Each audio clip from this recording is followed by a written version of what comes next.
Елімізде бензин мен дизель бағасына қатысты жағымсыз жаңалық жарияланды. Енді жанар-жағармайдың бағасын мемлекет өзі реттемеуі мүмкін.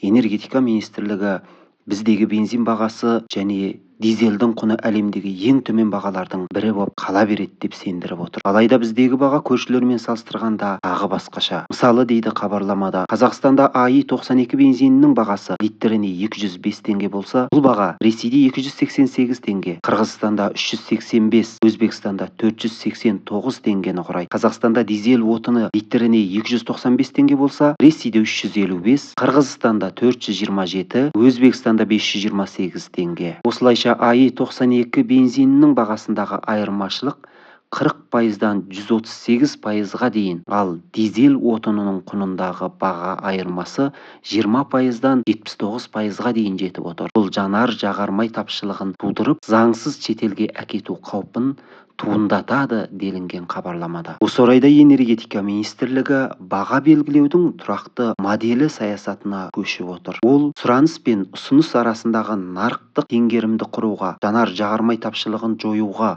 мұнай өңдеу саласын жаңартуды ынталандыруға, жаңа жұмыс орындарын құруға және ұзақ мерзімді инвестицияларды тартуға бағытталған. Бұл саясаттың негізгі принциптері кез келген өзгерісті болжауға болатындығын білдіреді. Азаматтардың мүддесін қорғау үшін әлеуметтік қолдау шараларын көрсету жалғасады, ал ауыл шаруашылығы өндірушілері ашық әрі қолайлы баға бойынша дизель отынына кепілді түрде қол жеткізе алады деп түсіндіреді ведомстводан. Сондай-ақ энергетика министрлігі мүдделі органдармен бірлесіп нарықты бақылауды күшейтеді. Заңнаманың орындалуын және жанар-жағармайдың ішкі нарыққа үздіксіз жеткізілуін қамтамасыз етпек. Ал бұл туралы сіз қалай ойлайсыз? Бұл біздегі жанар-жағармай бағасының тұрақтануына кепілдік бола ала ма? Сіздің тұрған орныңызда дизельдің құны қанша теңге, бензиннің құны қанша теңгені құрайды? Пікір алаңына жазып кетіңіз.